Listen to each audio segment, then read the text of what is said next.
สวัสดีค่ะพ่อแม่พี่น้องสวัสดีFCทุกท่านเนาะค่ะกลับมาพบมาพอกับเจตาพารวยคือเก่าค่ะมื้อนี้เป็นวันที่29เนาะค่ะเห็นอยู่นี่ประวัติของดาพารวยคนสวยในช่องค่ะเพิ่นเข้าไปพี่น้องดาพารวยคนสวยในช่องวันที่28ที่ผ่านมาเนาะค่ะ439 3ตัวบน3 4ล่างของเพิ่น2หาง4 5กับ3 4เข้าไปตรงๆตัวเน้นตัวเจาะเนาะค่ะดาพารวยค่ะ3 4ของเพิ่นเข้าไปมีไผได้ไผตามไผได้ก็ดีใจนำเนาะค่ะดีใจด้วยเนาะดีใจด้วยไผโศกไผมานไผตามเพิ่น2 งวดติดเด้อค่ะดาพารวยคนสวยในช่องเข้าไป3-2บนเนาะ2 งวดติดเจตายเบิ่งประวัติ2 งวดเอาไปจะตามต่อเตรียมแคปหน้าจอไว้ค่ะของดาพารวยคนสวยในช่องไปจะต่อกับเพิ่นเจตาก็โชคดีไปน้ำเพิ่นอยู่ค่ะโชคดีอยู่เจตา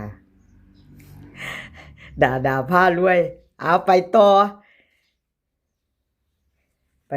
ค่ะไปต่อกับคนสวยในช่องวันที่30ค่ะเป็นวันศุกร์แนวทางใหม่ของดาพารวยคลิปนี้จะมีสามเซียนดังค่ะ3เซียนดังดาพารวยเลขลับน้ำโสมสมใจค่ะ3เซียนดังค่ะพี่น้อง FC ทุกท่านรับตามา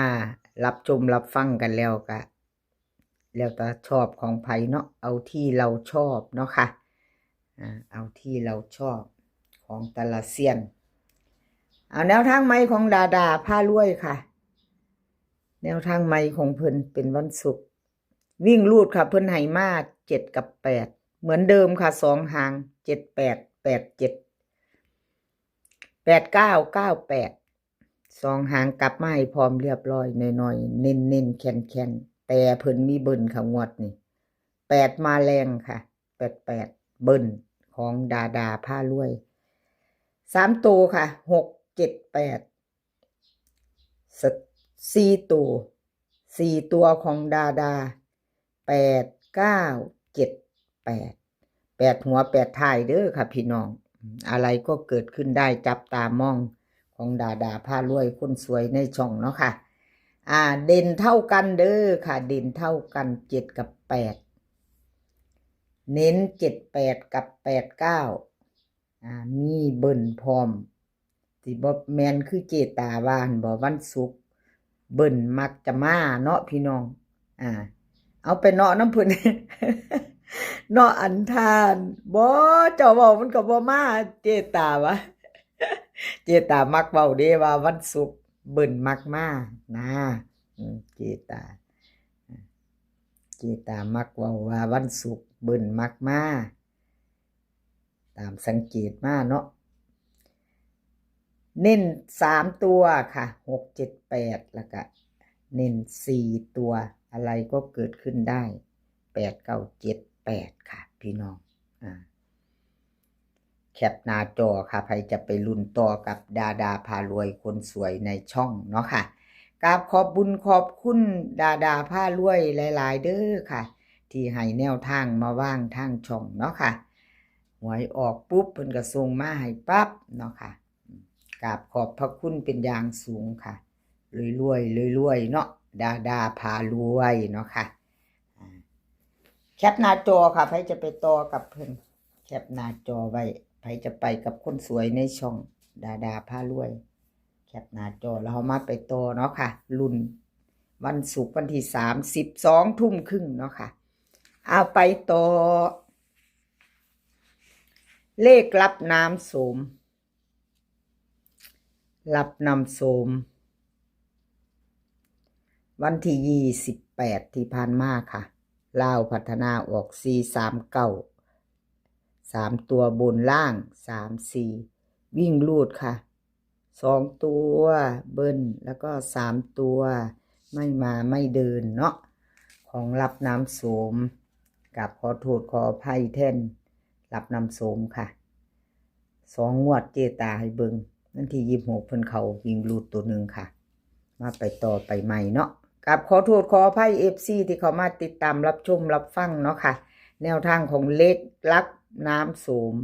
เลขลับน้ำโสมของเพิ่นหลุดไปเนาะเลขหลุดก็เว้าก็เป็นของค่าบ่พี่น้อง ของค่าบ่เจตาเลขเจ้าหลุดไปว่าติ ค่ายเขียดจักหน่อยพี่น้องเอาหัวเราะวันละนิดจิตแจ่มใสเนาะค่ะอย่าถืออย่าซ่า เลขรับน้ำโสมค่ะลาวพัฒนาวิ่งรูดเพิ่นให้มา7กับ4ค่ะ2ตัว4หาง78 79 4140ค่ะเบิ้ล7744 3ตัวค่ะ3ตัว2หาง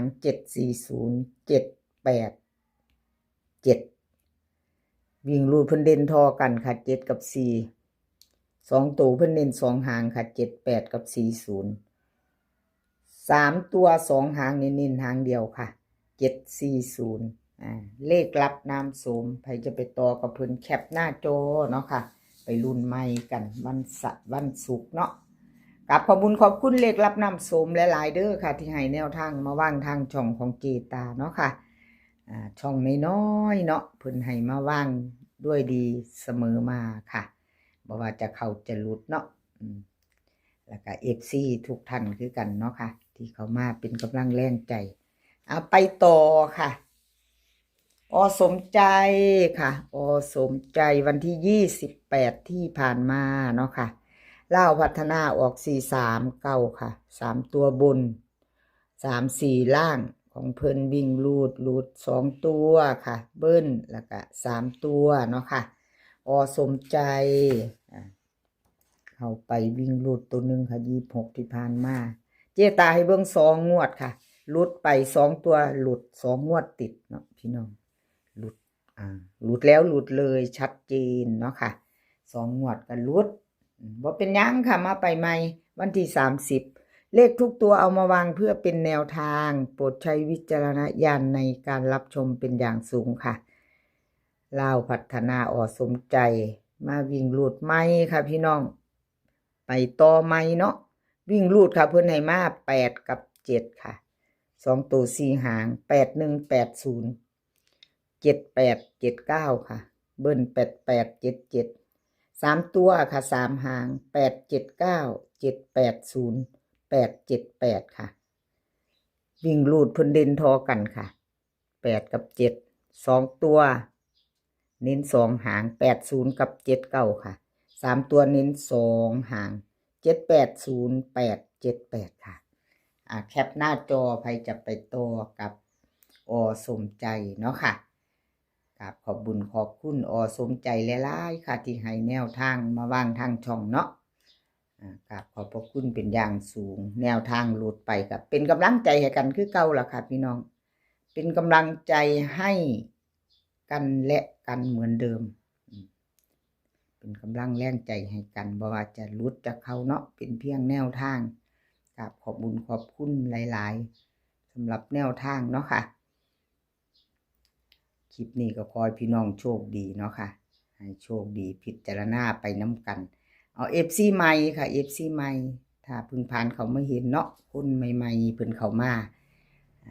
ถ้าเขามาพอในช่องของเจตาพารวยแนวทางของลาวพัฒนาค่ะชอบคลิปนี้ชอบแนวทางเดียวกันก็